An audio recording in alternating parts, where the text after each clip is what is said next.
अखण्डमण्डलाकारं व्याप्तं येन चराचरं तत्पदं दर्शितं येन तस्मै श्रीगुरुवे नमः। ध्यानमूलं गुरुमूर्ति पूजामूलं गुरुपदं मंत्रमूलं गुरुवाक्यं मोक्षमूलं गुरुकृपा। ओम। बहुत अच्छे। भगवान ने पहले ज्ञान को 3 प्रकार का बताया, सात्विक ज्ञान, राजस ज्ञान, तामस ज्ञान। उसके पश्चात कर्म बताया, सात्विक कर्म, राजस कर्म और तामस कर्म। अब भगवान बता रहे हैं कर्ता, जो कर्म करता है, जो कहता है कि मैंने कर्म किया। कर्ता के बिना तो कर्म होता नहीं है, तो कर्ता होना चाहिए, तभी तो कर्म होगा। तो कर्म तो बता दिया, अब कर्ता बता रहे हैं भगवान।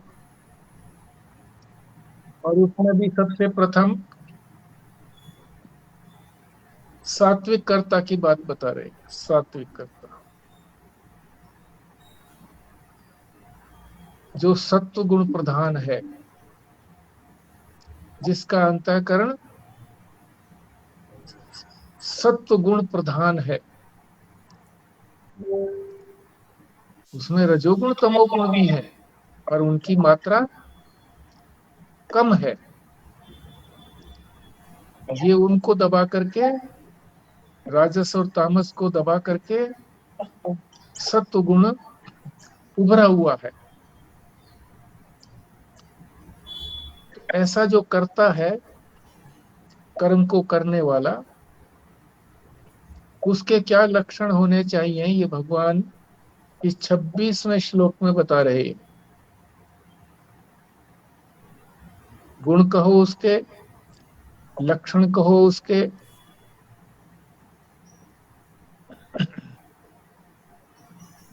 इसको पाठ करते हैं हम। मुक्त संग है, अनअहमवादी, धृति उत्साह समन्वित है, सिद्ध असिद्ध, सिद्ध असिद्ध है, निर्विकार है, कर्ता सात्विक है, उच्यते। हाँ जी भारद्वाज साहब जी। मुक्त संग है,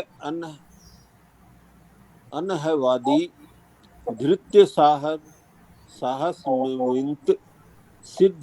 सिद्धे सिद्धियो, निर्विकार कर्ता सात्विक उच्यते। ठीक है। हाँ जी। नहीं ठीक है। अनअहमवादी मैं बोल देते हैं ना जी, न बिंदी लगी हो तो उसको मैं बोलते हैं। जी जी जी। अनअहमवादी, धृति उत्साह समन्वित, और सिद्धि असिद्धि, निर्विकार है, कर्ता सात्विक है, उच्यते। ठीक है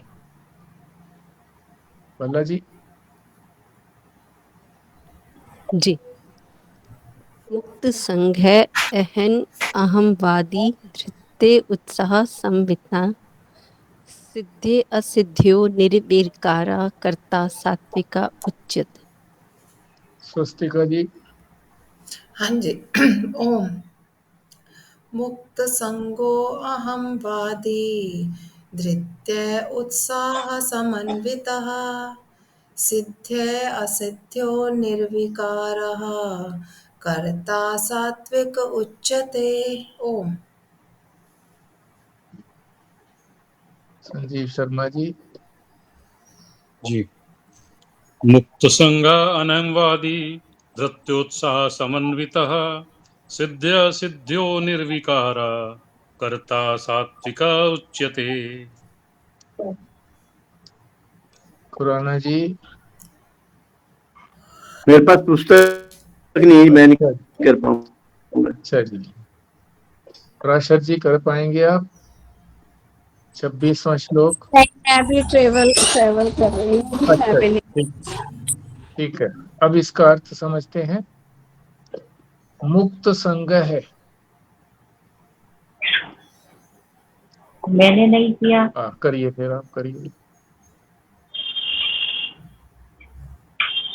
मुक्त संग है अनहंवादी यत्युत्साह संवितः सिद्धे सिद्धयोः निर्विकार है कर्ता सात्विक है उच्यते। मुक्त संग है यानी मुक्त हो चुका है, छोड़ चुका है। किसको? संग को, चिपकने को, आसक्ति को छोड़ चुका है, यानी अनासक्त है। अनअहमवादी।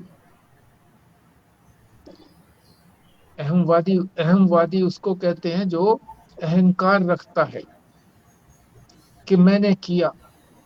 कर्ता की बात हो रही है ना यहाँ, तो मैंने किया उसको कहते हैं अहमवादी। यहाँ कह रहे हैं अनअहमवादी। ये जो लगा हुआ है ना 5 के अक्षर जैसा, ये ए की ध्वनि आती है इसके अंदर। अनअहमवादी यानी उसके अंदर अब करने का अहंकार है ही नहीं कि मैं कुछ कर सकता हूं, कर ही नहीं सकता। फिर है धृति। धृति माने धैर्य।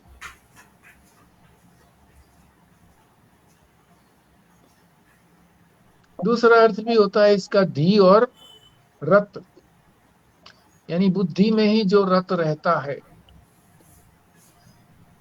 यहाँ जो अर्थ है वो धृति माने धैर्य, उत्साह।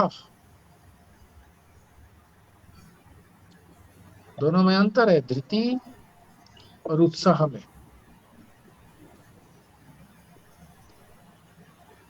धैर्य तो रखा पर उत्साह क्षीण हो गया। अब आगे बहुत धैर्य रख चुका, अब आगे जो है ना वो हौसला नहीं पड़ता कि काम करूं। समन्वित। समन्वित का मतलब युक्त होना, धैर्य और उत्साह से जो युक्त है उसको क्या कहेंगे? सात्विक कर्ता, जिसमें अनंत धैर्य है।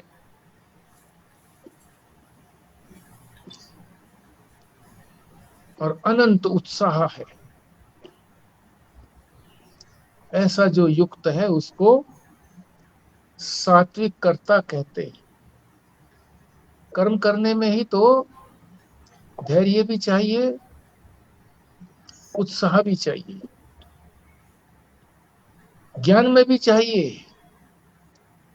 क्योंकि ज्ञान में बुद्धि कार्य करती है। वो सूक्ष्म कर्म है, और जो शरीर से और इंद्रियों से होता है वो स्थूल कर्म है। अगली पंक्ति में सिद्धि और असिद्धि, यानी जो उद्देश्य लेकर के चला था वो पूरा हो उसको कहते हैं सिद्धि, और जो उद्देश्य पूरा ना हो उसको कहते हैं असिद्धि। यानी सिद्धि का अर्थ है फल की प्राप्ति हो, और असिद्धि का अर्थ है फल की प्राप्ति न होना। इन दोनों के अंदर उसके मन में कोई विकार नहीं आता, चेहरे पर ऐसा भाव भी नहीं आता उसके मन में कि मैं सिद्ध हो गया, प्रसन्न हो गया, मेरा फल मुझे मिल गया।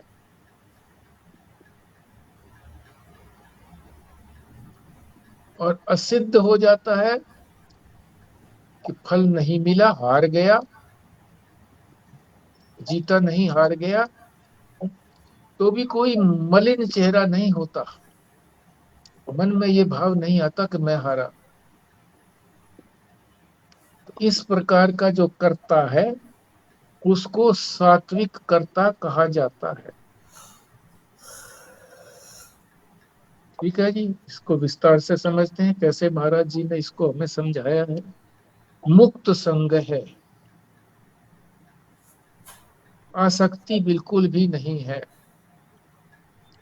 बहुत पहले छोड़ चुका है आसक्ति संसार के पदार्थों से।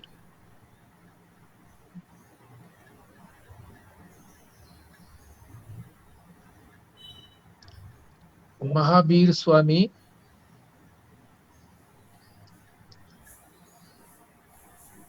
को बहुत, जो उनके शिष्य थे निकट के,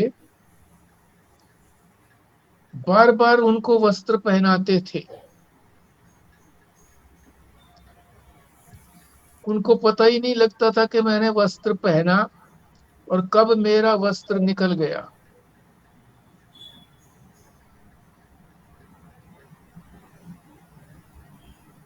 कोई उनको किसी तरह से शरीर से लगाव ही नहीं था।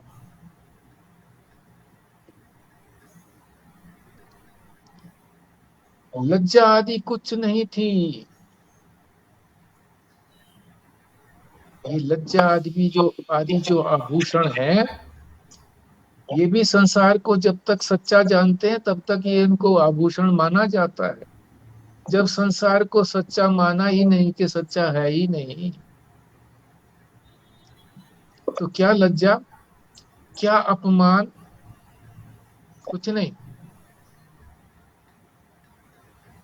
संग का प्रभाव भी नहीं रह गया। अब किसी के साथ चिपकने का प्रभाव ही नहीं रह गया। संसार से चिपकता ही नहीं है, छोड़ चुका है।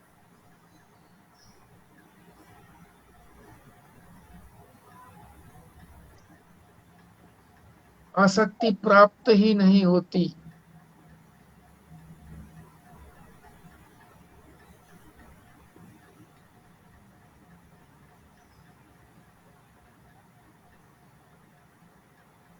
आगे है अनअहमवादी, यानी अहंकार है ही नहीं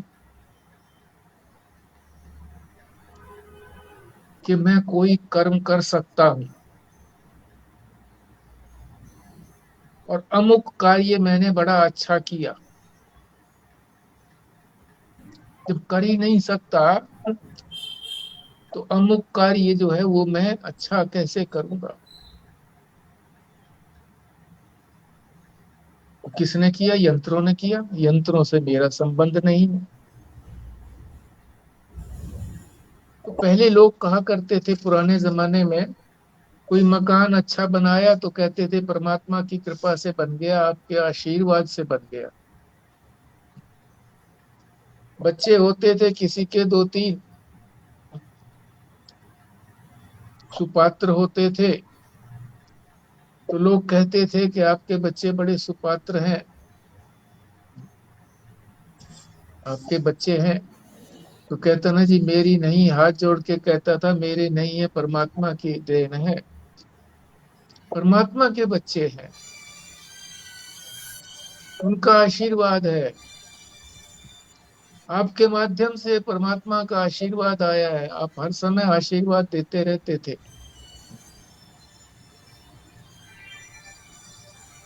वो भी जानते थे कि ये बुजुर्गों को बड़ा सम्मान करता है, बड़ा आशीर्वाद इनको मिलता है, तो ये सच्ची बात कह रहा है।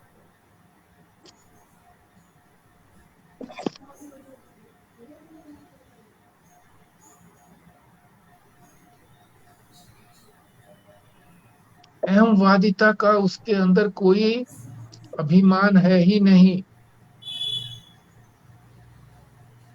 तो पहला स्टेप इसमें क्या है, लेना है, जो अनअहमवादी हम बने। जो गीता में भी पीछे आया था कि किसी भी कर्म के होने में 5 कारण हैं, उसमें से कर्ता तो एक कारण है, 5वां हिस्सा है। बाकी जो 4 कारण हैं वो मैं नहीं हूं। आपने समझा भी था।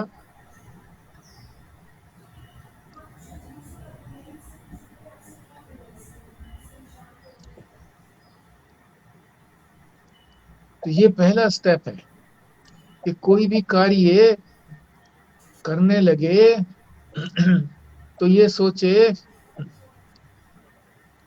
कि मैं तो 5वें हिस्से का जोर लगा पाऊंगा, बाकी जोर तो सारे और लगेंगे, इंद्रियों के लगेंगे, प्रयत्न होगा, परमात्मा जो है उसमें सहयोग देंगे। इस शरीर में बैठ करके इंद्रियां होंगी, इसी शरीर में बैठ के ही प्रयत्न होगा, हवा में तो होगा नहीं। तो पहला स्टेप तो ये है। फिर उसके बाद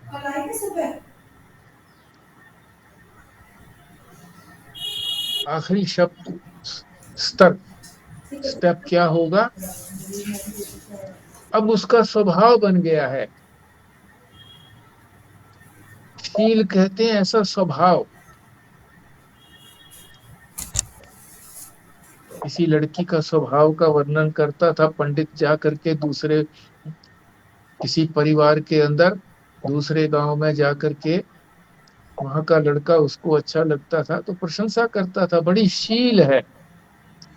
यानी स्वभाव ही उसका ऐसा हो गया है, शांतिप्रद स्वभाव। गाय के बारे में भी ऐसा ही कहा जाता है कि जो गाय जो है वो बड़ी शील है जी, किसी को मारती नहीं है, बच्चे भी उसके नीचे से निकलते रहते हैं, उसके थनों को पकड़ते रहते हैं, सींगों को पकड़ते रहते हैं, कुछ नहीं कहती है। जितने टाइम चाहो दूध निकाल लो। शील कहा जाता है, यानी उसका स्वभाव ही ऐसा हो गया है। इस प्रकार सोचते सोचते, बुद्धि में निश्चय करते करते उसका स्वभाव ही ऐसा हो जाता है कि उसके मन में अहंकार आता ही नहीं कि मैंने कोई कर्म किया, मैं कर सकता ही नहीं। जब उसने अपनी आत्मा को जान लिया तो फिर ये होता है कि मैं तो कर ही नहीं सकता, मैं तो आत्मा हूं। आत्मा में कोई क्रिया नहीं है, क्रिया तो सारी अनात्मा में है। ये मेरा शरीर से लेकर के अहंकार पर्यंत ये अनात्मा है, इसमें क्रिया है, उसमें नहीं है। और फिर जब यह भी प्रश्न उठे कि जड़ तो क्रिया करता नहीं है स्वतः, तो फिर यही मन में रहेगा कि केवल सत्ता रहती है चेतन की, सत्ता देता है बस, वो प्रकाश करता है, उसके प्रकाश में सारा कर्म होता है। कर्म होता है तो भी वो प्रकाशित करता है, जब कर्म वहां से चला गया, हट गया, तो भी प्रकाशित करता है, कोई कर्म न हो तो भी प्रकाशित करता है।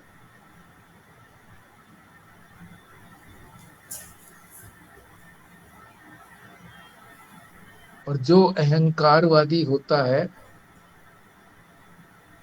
अहम वदनशील होता है, जो अहम वदन शील नहीं कहेंगे, जो अहम वदन होता है,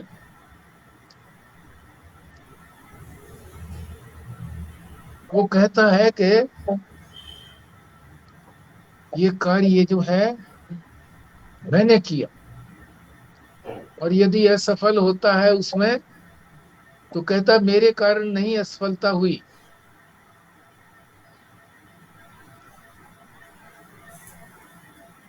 चार और कारण बता देता है। इंद्रियों ने गलती की, प्राणों ने सहायता नहीं की, इसीलिए ठीक से प्रयत्न नहीं कर पाया, पूरा जोर नहीं लगाने दिया प्राणों ने, शरीर कमजोर हो गया। शरीर था ना अधिष्ठानम, अधिष्ठानम तथा कर्ता, कर्णम च पृथक विधम। चेष्टा, और पांचवा दैव कृपा। उन पर दोष लगाने लगता है। एक बार ये 5 चीजें दोबारा बताना जो आपने बोली। अधिष्ठानम तथा कर्ता कर्णम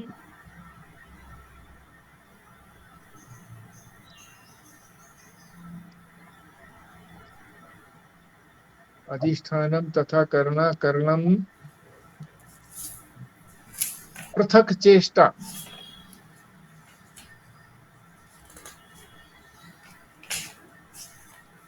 दैवम पंचमम।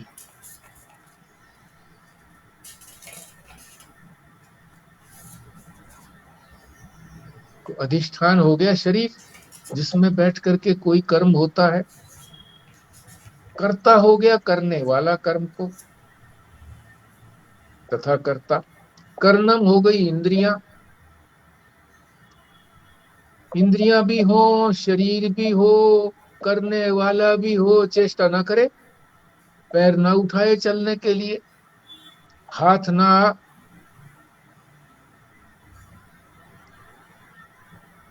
आगे बढ़ाए किसी काम को करने में, तो भी नहीं होता, उसका भी कंट्रीब्यूशन है। और फिर देवता, देवों की कृपा होगी, क्योंकि जितनी भी हमारी इंद्रियां हैं, इन सब के अलग अलग देवता हैं।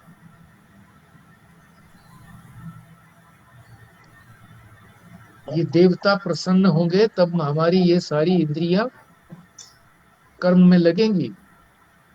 देवता का अनुग्रह नहीं होगा तो ये नहीं कर्म कर पाएंगी। मेडिकल साइंस तो ये कह दिए कि नर्व जो है ना वो डेड हो जाती हैं, उस कर्म को करने का लिए जो स्थान होता है बुद्धि के मस्तिष्क के अंदर, वो किसी कारण से जो है दब करके, प्रेशर हो करके दब गया है, डेड हो गया है, इसीलिए ये संचालित नहीं होता। और धर्म ये कहता है कि ये देवों की कृपा नहीं रही, उनका अनुग्रह नहीं रहा। और ऐसे इंस्टेंसेस बहुत आते हैं कि जब देवता की जो अप्रसन्न था, उसकी जब उपासना की दीर्घ काल तक, तो बिना किसी मेडिकल उपचार के वो अंग जो है वो कार्य करने लगा। तो सत्यता है इसमें, क्योंकि भगवान कह रहे हैं।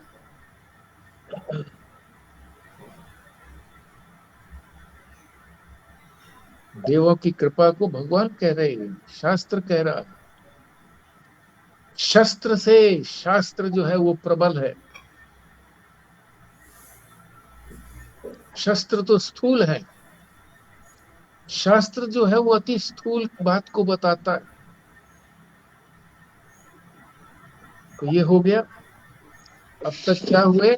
2 हो गए हमारे पास। एक मुक्त संग, आसक्ति छूट चुकी है, मुक्त हो चुका है आसक्ति से, लगाव से, संसार से कोई लगाव नहीं रहा। और दूसरा अनअहमवादी, अनअहमवादी यानी अहंकार छूट चुका है। इसके लिए स्टेप्स भी बताए थे, ये 5 चीजें बताई, ये पहला स्टेप है।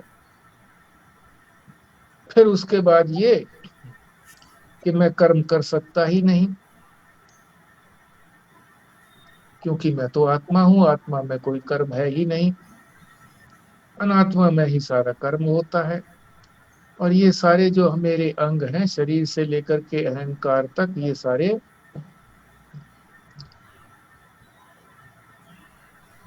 इन्हीं में क्रिया होती है। ये अनात्मा है, अनात्मा है। आगे फिर बढ़ते हैं। धृति उत्साह समन्वित है, पहले धृति को लेते हैं। धृति कहते हैं धैर्य। धैर्य धैर्य की पहचान कब होती है? जब विपत्ति आती है।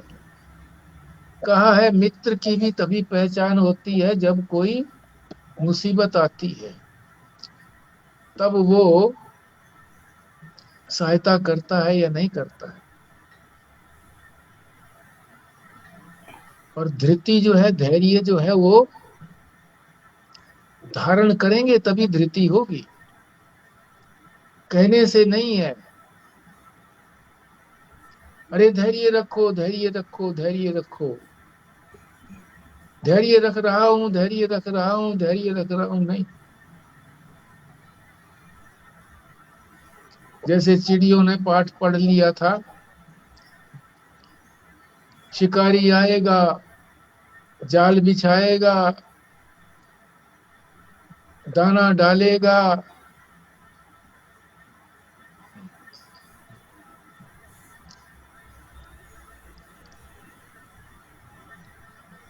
मैं फंसूंगा नहीं,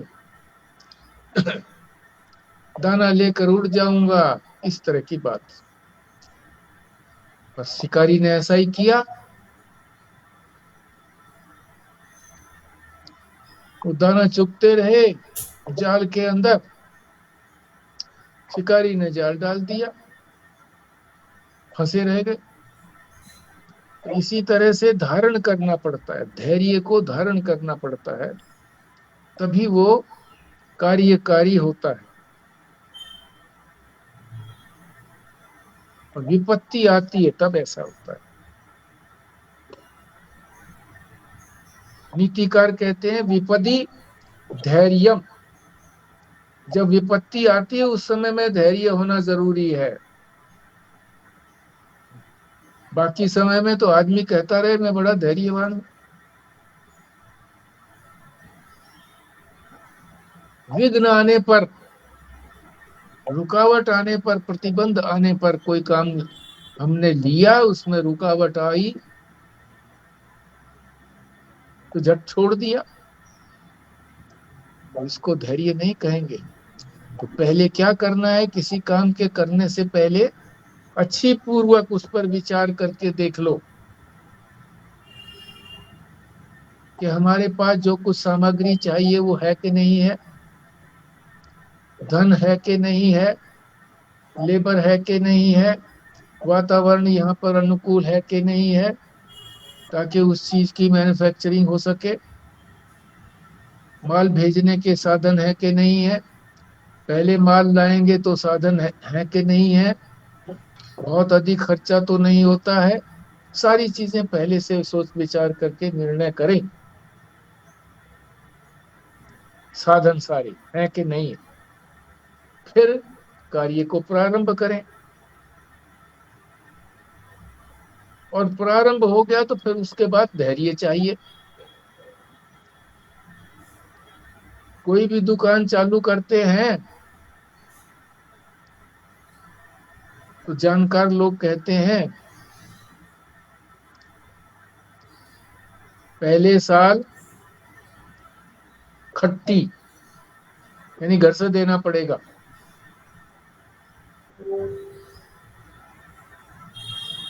फिर क्या होगा? फिर दूसरे साल कोई और शब्द कहते हैं, और तीसरे साल कहते हैं फिर हट्टी, फिर दुकान बनेगी। पहले साल तो कुछ भी नहीं बचा, दूसरे साल क्या बचा? चीनी की बोरियां आकर के स्टोर में इकट्ठी की थी, तो क्या बचा? भाव के भाव बेच दिया, क्या बचा? बोरियां बच गई। तो बोरियां बच गई तो उसके भी तो पैसे मिले, बारदाना जिसको बोलते हैं।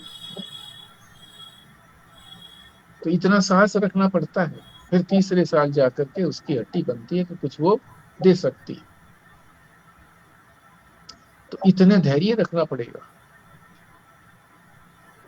चट्टी हट्टी खट्टी, चट्टी हट्टी खट्टी।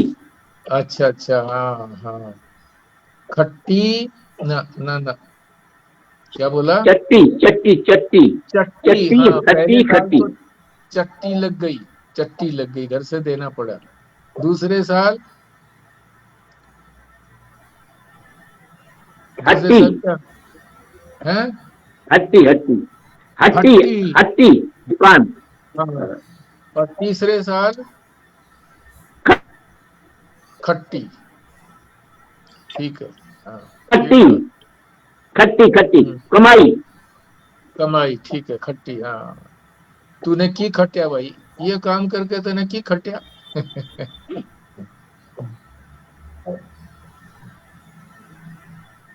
ठीक है। अब यहाँ ये बता रहे हैं कि अगर ये मुक्त संग जो पहले कहा, अगर मुक्त संग होकर के करेगा कि बिना आसक्ति के करेगा,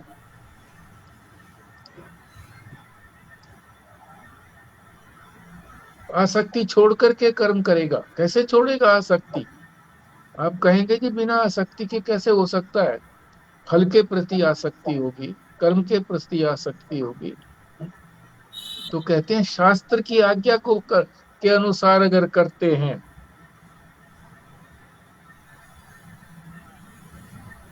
तो आसक्ति नहीं होगी, क्योंकि उसने कहा है।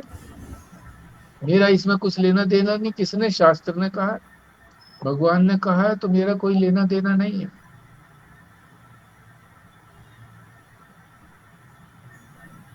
अगर शास्त्र आज्ञा से भी करता है तो भी विरोध आगे आते हैं,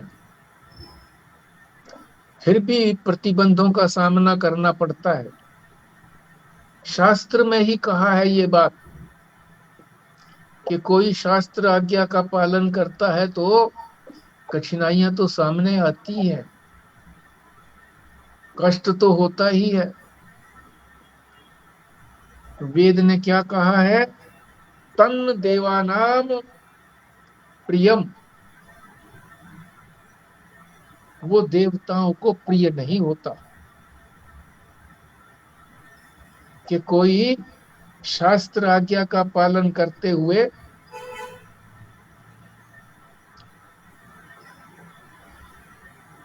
आगे बढ़ करके मुक्त हो जाए। तन्न देवानाम प्रियम यत मनुष्या विदुः। देवताओं को तनिक भी अच्छा नहीं लगता कि मनुष्य को आत्मज्ञान हो जाए। देवता डटकर विरोध करते हैं। हमारी जो इंद्रियां है ना, ये नियो इंद्र के देवता है, ये यही तो बैठे हुए हैं इनमें। अगर अभी तो हम इनको, इंद्रियों आदि को अपना मैं मानते हैं, तो हमारा तो देवताओं का हमारे ऊपर कंट्रोल है, क्योंकि इंद्रियों पर इनका कंट्रोल है। और हम इनको अपना मानते हैं तो हमारे ऊपर कंट्रोल हो गया, हम इनके पशु हो गए। तो अपने पशु को कौन छोड़ना चाहता है? बांध करके रखना चाहते हैं सभी। तो जैसे ही इस परमार्थ के मार्ग पर जब हम इन इंद्रियों आदि को अपना मैं मानना छोड़ देंगे, अहंकार को भी अपना मैं मानना छोड़ देंगे, तो कहाँ बैठेंगे ये? तो इनको ये सुहाता नहीं है, तो ये तरह तरह के विघ्न डालेंगे। किसी का अहित सोचने लगे तो ये विघ्न नहीं डालते, क्योंकि फिर तो फंसे रहेंगे। पड़ोसी कोई दुकानदार है,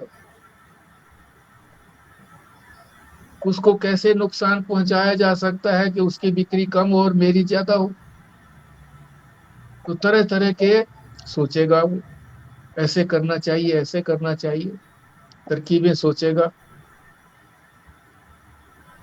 घंटे भर तक, कई घंटे तक लगा रहेगा सोचने में, उसी में मगन हो जाएगा। मगर ये कह दिया जाए उसको कि तू ध्यान कर, तो थोड़ी देर भी ध्यान नहीं कर पाएगा, मन नहीं लगेगा, उसका 10वां हिस्सा भी नहीं कर पाएगा ध्यान।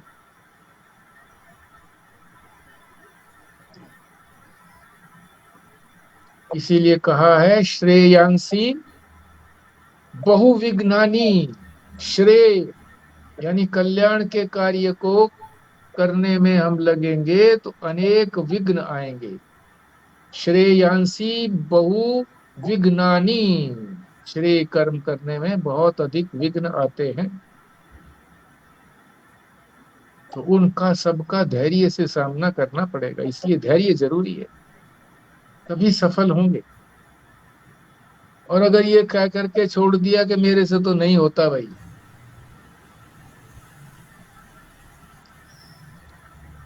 तो बात नहीं बनेगी।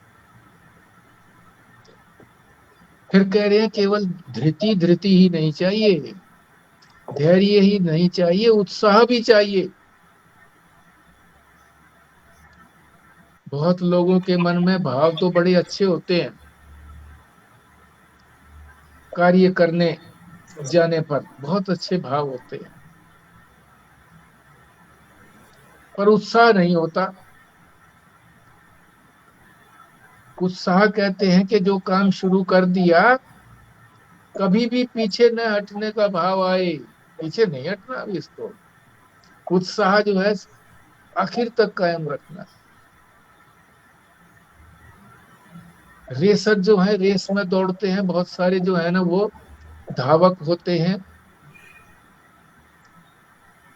तो खूब तेज गति से दौड़ता है, बहुतों को पीछे छोड़ देता, फिर धीरे धीरे कुछ और आगे बढ़ जाते हैं, फिर जोर लगाता है तो फिर कुछों को पीछे छोड़ देता है, एक आगे रह जाता है। फिर मान लीजिए फिर अगर उसने साहस छोड़ दिया, उत्साह छोड़ दिया, तो जीत नहीं पाएगा। अगर उत्साह रखता है कि कोई बात नहीं है, हो सकता है ये आगे जाकर के स्लो हो जाए, क्योंकि इसकी ताकत जो है पहले समाप्त हो चुकी है, तेज दौड़ता था ये, अब इसमें शक्ति नहीं रहेगी इतनी, और अपनी पूरी शक्ति लगाता है, उत्साह रखता है कि चाहे मेरे प्राण निकल जाए पर मैंने उस रेखा को टच करना है या पार करना है, जैसा भी नियम है, तो लगा रहता है। तो उत्साह भी चाहिए उसके साथ, धैर्य तो रखता रहा पर फिर आगे उत्साह भी बना रहे, लगातार बना रहे उत्साह, कभी भी कम ना हो। फिर इसके बाद एक शब्द आया समन्विता, समन्वय। समन्वय का मतलब सबका साथ।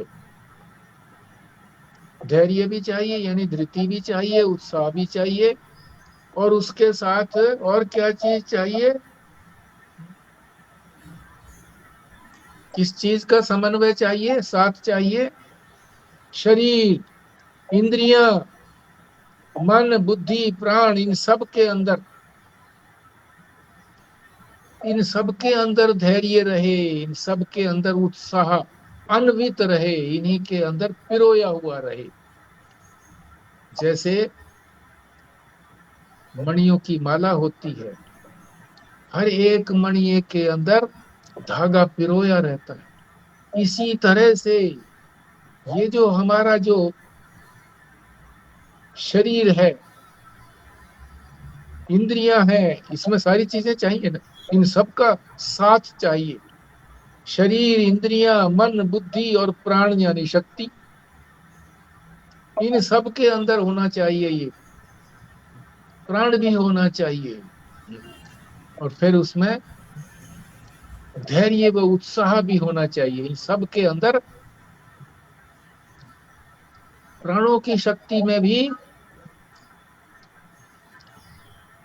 धैर्य रखे,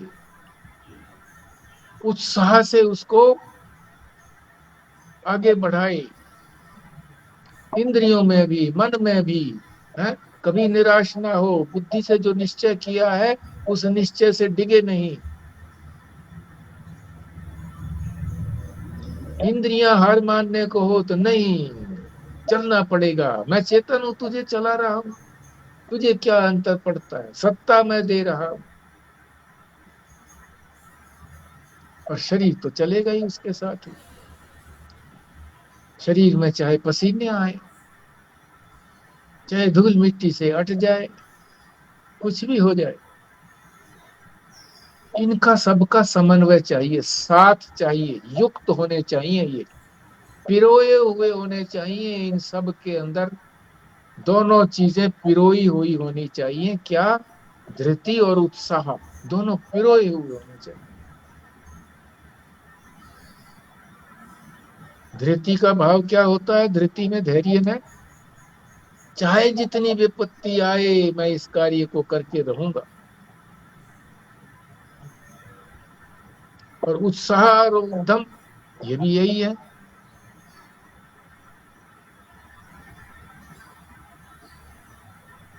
धृति और उत्साह में अंतर तब पड़ता है जब भगवान कहते हैं धृति उत्साह तो हो, लेकिन सिद्धि और असिद्धि में, यानी काम सिद्ध हो या ना हो, यानी फल हो या असफल हो, सफल हो या असफल हो,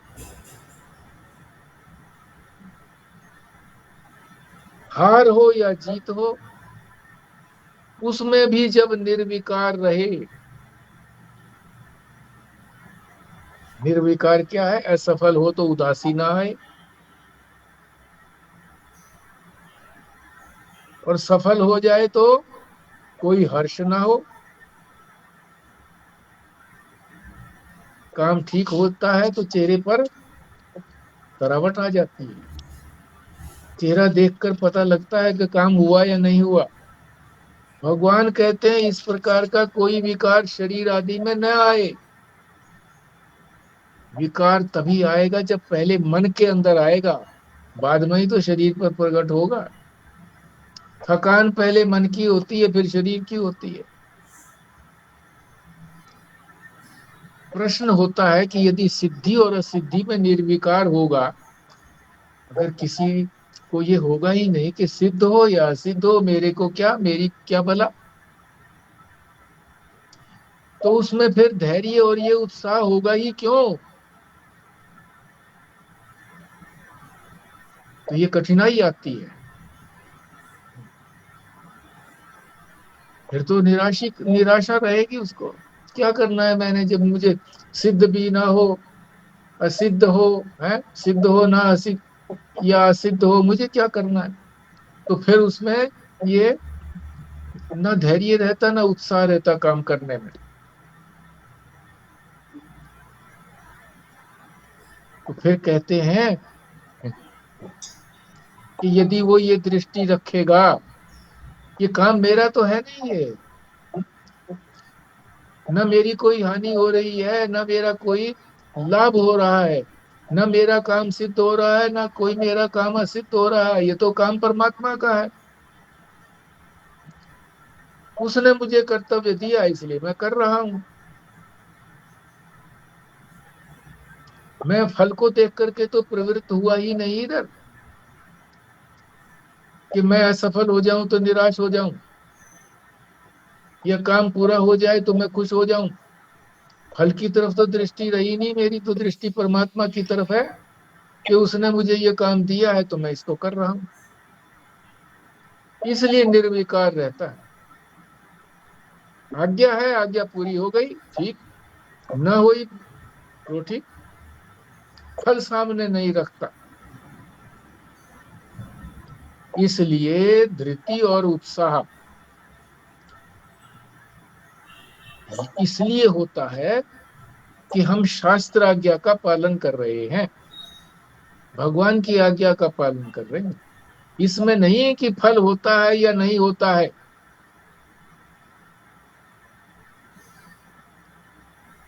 जो इस तरह से रहने वाला है कि शास्त्र आज्ञा का पालन कर रहे हैं, उसे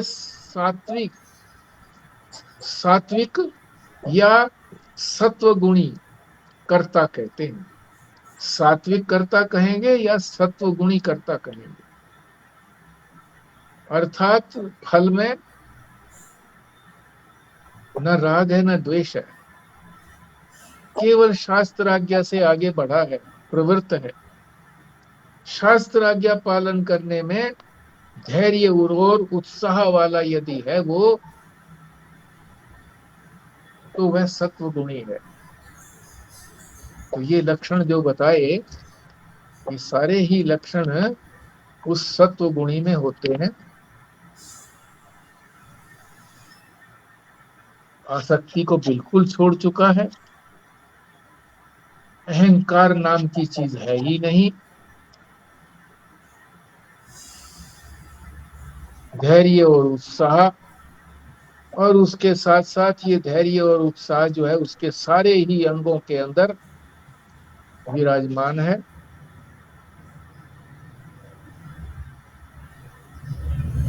इसलिए समन्वित है। क्या समन्वित है? धैर्य और उत्साह। और फिर सिद्धि और असिद्धि जो भी हो, क्योंकि मैं तो परमात्मा का काम कर रहा हूं, उसका कर्तव्य पालन कर रहा हूं। ऐसा जो करता है, करने वाला, कर्म करने वाला, उसको सत्व गुणी कर्ता कहते हैं। जी हाँ जी,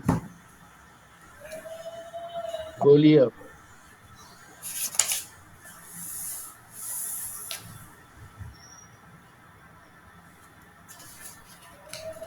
जो हम ये काम करते हैं जीविका कमाने के लिए, ये भी तो शास्त्र ने ही कहा है ना कि परिवार को पालना है, अपने शरीर को भी पालना है। यदि हम कार्य सात्विकी का मतलब कोई हैंकी पैंकी नहीं करते तो सात्विकी कार्य हुए ये। हाँ जी, आप लोग बोलिए जी। आसक्ति छोड़कर करना पड़ेगा कि हम ईश्वर को समर्पित करें कार्य, और ये ना सोचें कि ये मैं अपने लिए कर रहा हूँ या बच्चों के लिए कर रहा हूँ, परिवार के लिए कर रहा हूँ। ईश्वर ने ये कार्य सौंपा, इसलिए कर रहा हूँ।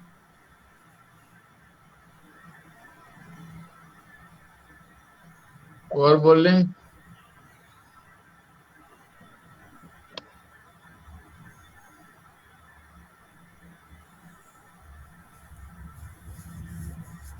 परमात्मा की तरफ ध्यान नहीं जाता जी उस समय, तो यही करते हैं जी, अपनी प्रसन्नता के लिए करते हैं जी। हमें मान मिलेगा, प्रतिष्ठा मिलेगी, हमारा एक एम्पायर खड़ा हो गया, इतने बड़े जो है पद प्रतिष्ठा है, और ये हमारे बच्चे ये बन गए हैं, ऐसे बन गए हैं करके, मतलब जो भी अपनी तरफ से जिस भी कर्म में लगा हुआ है, अपने व्यापार में भी लगा हुआ है, किसी में लगा हुआ है, तो भाव तो यही रहता है कि हाँ हमारी समृद्धि हो, परमात्मा की प्रसन्नता के लिए कर रहा हूँ, या परमात्मा ने ऐसा कहा है तो मैं अपना कर्तव्य कर रहा हूँ।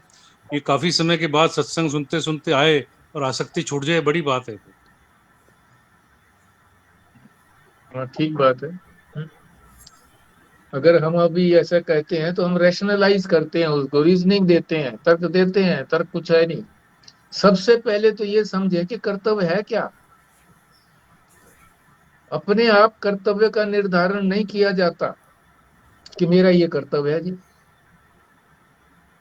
कर्तव्य का निर्धारण का क्या तात्पर्य है कि शास्त्र जो कुछ करने को कहता है, इसी को तो विधि कहते हैं ना, विधि। और निषेध, ये करो ये ना करो, यही तो कर्तव्य है। और क्या है? तो शास्त्र निर्धारण करता है, और सबके लिए अलग अलग है निर्धारण कर्तव्य। कर्म जो है, किसको क्या करना चाहिए, सबके लिए दिया हुआ। भगवान ने जो 4 वर्ण बनाए हैं, ब्राह्मण, क्षत्रिय, वैश्य और शूद्र, उनके कर्तव्य बताए हैं क्या करना है। उनके स्वभाव के अकॉर्डिंग बताए हैं। उनका स्वभाव जो पूर्व जन्मों में उन्होंने कर्म किया था, जिस तरह के गुणों के अंदर वो विचरण करते रहे, सत्वगुण में, रजोगुण में, तमोगुण में, उसके अनुसार उनका स्वभाव बना था,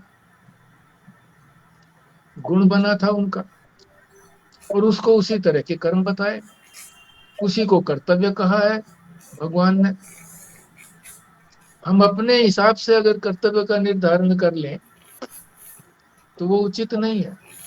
ब्रह्मचारी के लिए क्या बताया है कि शास्त्र अध्ययन और गुरु सेवा। गृहस्थ आश्रमी का क्या बताया है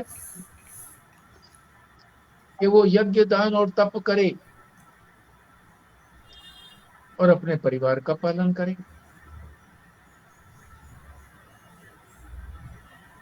फिर जो है ना, तीसरा आश्रम वानप्रस्थ आश्रम, तप करे और चिंतन करे। और संन्यास आश्रम में सर्व कर्म संन्यास। तो आश्रमों के हिसाब से बताया उन्होंने, चाहे उसको हम आयु के हिसाब से लगा लें, चाहे अपने दायित्वों की पूर्ति के हिसाब से लगा लें कि मेरा दायित्व क्या रह गया। जब सारे दायित्व, अपने पुत्र का विवाह हो गया, समर्थ हो गया हर प्रकार से, अब तो दायित्व, मेरा दायित्व भी उसके ऊपर लागू हो गया कि जो कर्तव्य मैंने निभाया था युवा अवस्था के अंदर, वो मैं निभा चुका हूं। अब परमात्मा ने तेरे कर्तव्य को बताया है कि तूने माता पिता की सेवा करनी है। तो कहाँ कर्तव्य रहा फिर हमारा, बताइए। शरीर की, आप कहेंगे कि भाई शरीर की रख रखाव के लिए तो चाहिए ही कुछ। शरीर के रखा रखाव के लिए क्या चाहिए हमें, जो है ना, शरीर के रख रखाव के लिए तो बहुत कम चाहिए, नेग्लिजिबल चाहिए। अगर हम परमात्मा के अंदर पूर्ण रूप से लग जाएं तो परमात्मा गारंटी लेते हैं कि मैं तुम्हारा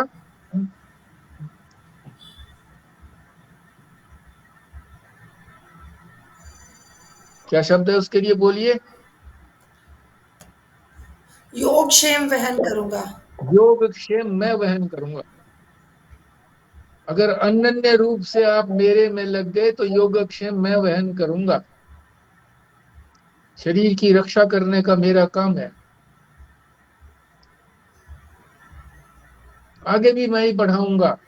अगर आप मेरे ही उसमें लगे हुए हैं तो आगे भी मैं ही बढ़ाऊंगा, मैं ही योग करूंगा। और क्षेम माने सुरक्षा, जो है मेरे पास उसको मैं बचा के रखूंगा।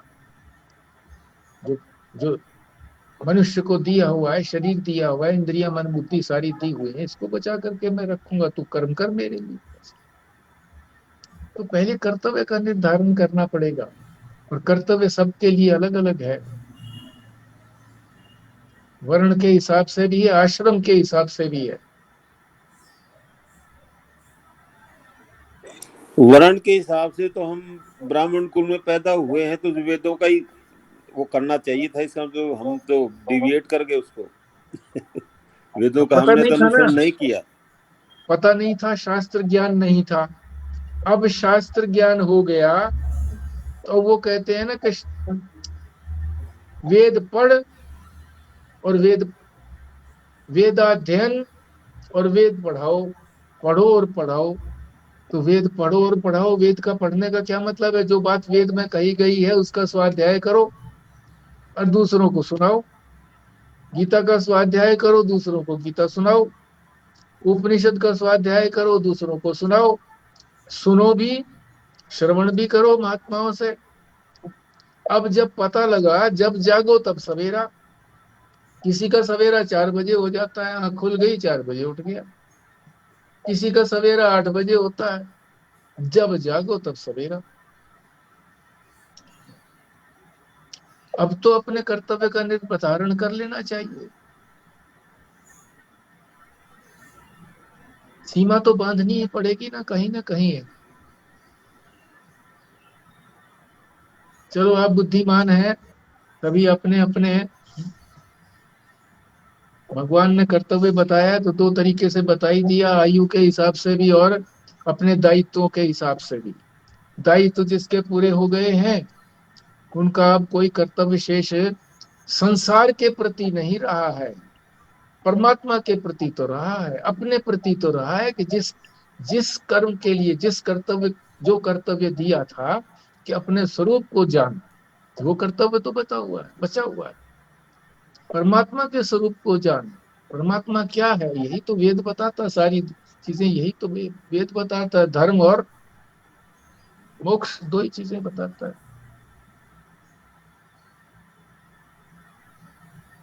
ठीक है जी, आप और बोलिए कुछ।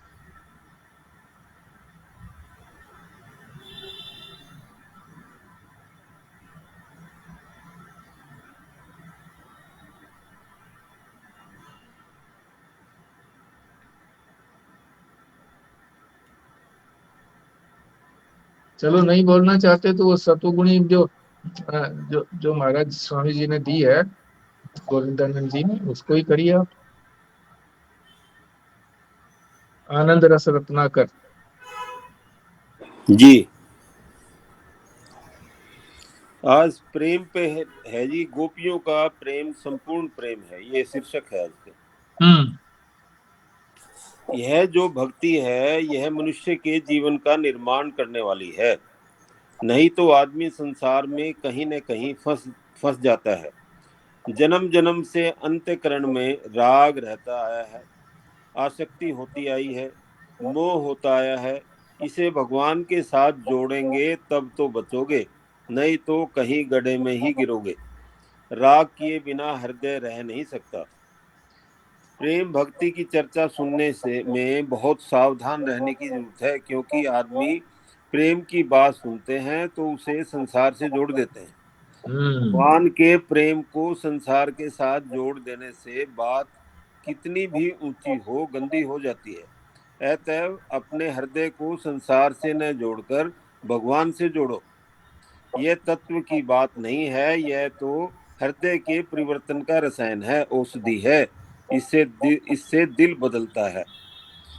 यह तो वैष्णव महापुरुषों की कृपा है कि उन्होंने काम को प्रेम कर कह दिया। उन्होंने भगवान के साथ प्रेम जोड़ा। जब काम भगवान के साथ जुड़ता है तो काम नहीं रहता, प्रेम हो जाता है। तथा इंद्रियक भोग ही सर्वस्व है, यह प्रेम भी काम हो जाता है। और वहां जहां अपने प्रियतम की प्रीति को देखकर के प्रेमी का अह गल जाता है, वहां प्रेम संपूर्ण प्रेम होता है। असल में प्रेम अह को गलाने की एक पद्धति है। यह एक ऐसा रसायन है जो अभिमान को बिल्कुल गला देता है। इसके लिए देखना पड़ता है कि किसी के साथ हमारा दिल मिलता है, किसी भगत का हृदय अपने हृदय से उतारना पड़ता है, अपने हृदय में किसी भगत का संस्कार लाना पड़ता है। जैसे गोपियों की सी प्रीति करनी हो तो गोपियों का ध्यान करना चाहिए। इससे गोपियों की सी प्रीति तुम्हारे हृदय में आ जाएगी। इसी को रागानुगा भक्ति बोलते हैं। श्री कृष्ण जी के साथ गोपियों का प्रेम ऐसा नहीं है कि कृष्ण जी से हमें सुखी होना है। उनका प्रेम ऐसा है कि श्री कृष्ण जी हमारे बिना सुखी नहीं होंगे। वे हमसे बहुत बहुत प्रेम करते हैं। उनको कैसे नींद आती होगी, वे कैसे खाते होंगे, उनको कैसे आराम मिलता होगा, उनके सुख का ध्यान कौन करता होगा। हमारे बिना तो वे अपने मन की बात किसी को साफ साफ कहते ही नहीं होंगे। बड़े संकोची हैं। इनके कष्ट का ध्यान गोपियों को आता है, अपने कष्ट का, अपने सुख का ध्यान उन्हें नहीं आता है। इसलिए गोपियों का प्रेम संपूर्ण प्रेम है। ये चाहिए। सिर्फ शब्दों को बताइए आप, शब्दों को भी इसमें जो क्रक्स है, वो कौन कौन से शब्दों के अंदर क्रक्स है? 2-3 शब्द हैं जिन शब्दों के अंदर क्रक्स है, बोलिए।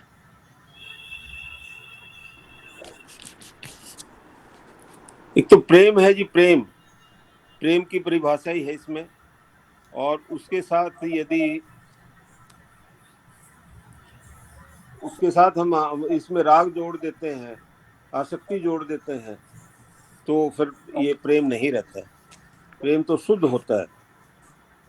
और इसके साथ एक बात ये आए जी कि प्रेम को परमात्मा के साथ जोड़ेंगे तब तो बचेंगे जी, नहीं तो गड्ढे में गिरेंगे।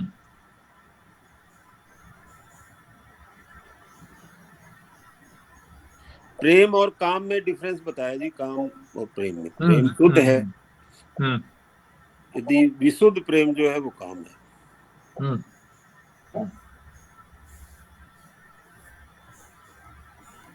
और कोई बोले? जब प्रेम होता है तो अहम गल जाता है, मतलब अहम नहीं रहता। तो जो अहंकार है कि मैं ये हूँ वो नहीं रहता प्रेम में।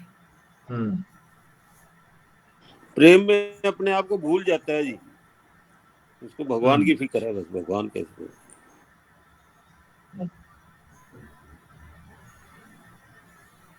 और कोई बोले?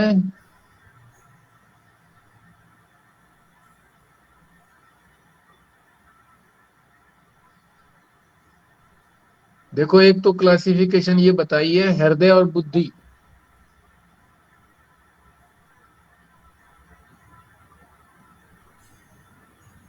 बुद्धि जो है वो तो विश्लेषण करती है, चीर फाड़ करती है। हृदय जो है वो संश्लेषण करता है, सिलता है।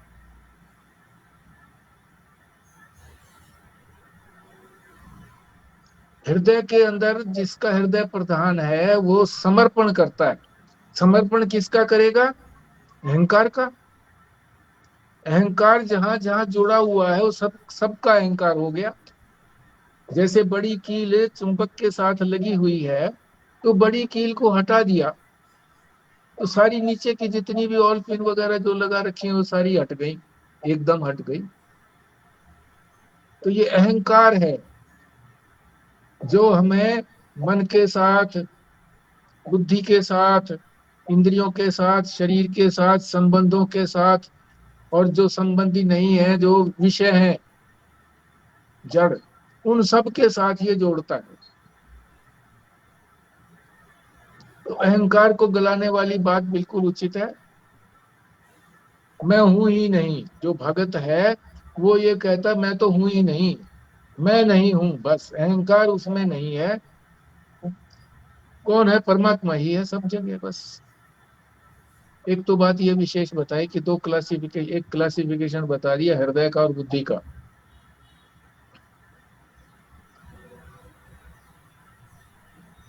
और क्या है?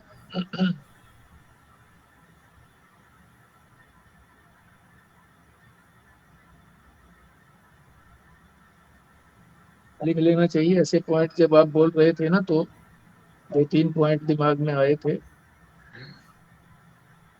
आप लोग भी, जब आपके पास पुस्तक है ना, तो जो मुख्य पॉइंट हो ना, उस पॉइंट के ऊपर सिर्फ निशान लगा लो, ताकि आपको इसको समझ वो बताने में कि इसका थोड़े से शब्दों के अंदर सार बताना है तो इसको ऐसे बता सको आप, उस तरह से कंस्ट्रक्ट करके वाक्य को बना करके बता सको।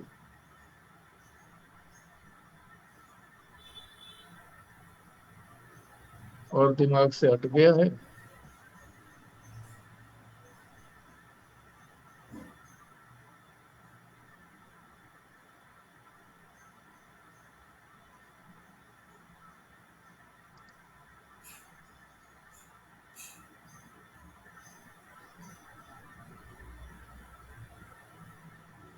मोह की जैसे बात आई ना जी, इसमें मोह,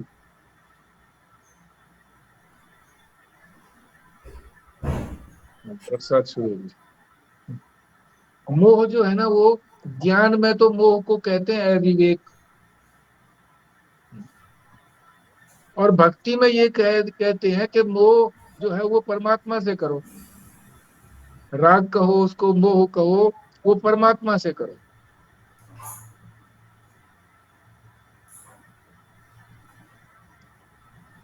परमात्मा से जब करेंगे तो ये संसार का जो राग है ये छूट जाएगा।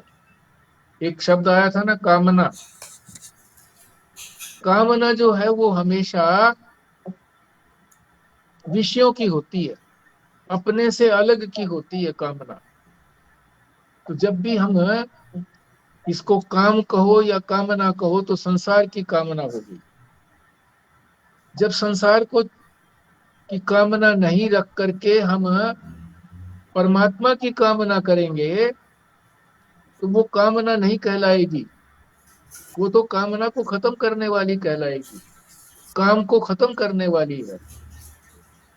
तो इस तरीके से आप मन में चिंतन कर सकते हैं। ठीक है, यहीं पर विश्राम लेते हैं।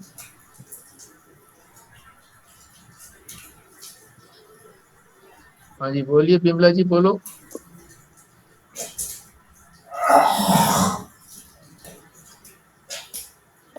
पूर्णाहुति। ॐ पूर्णमदः पूर्णमिदं पूर्णात् पूर्णमुदच्यते पूर्णस्य पूर्णमादाय पूर्णमेवावशिष्यते। ॐ शान्तिः शान्तिः शान्तिः। नारायण। नारायण। नारायण।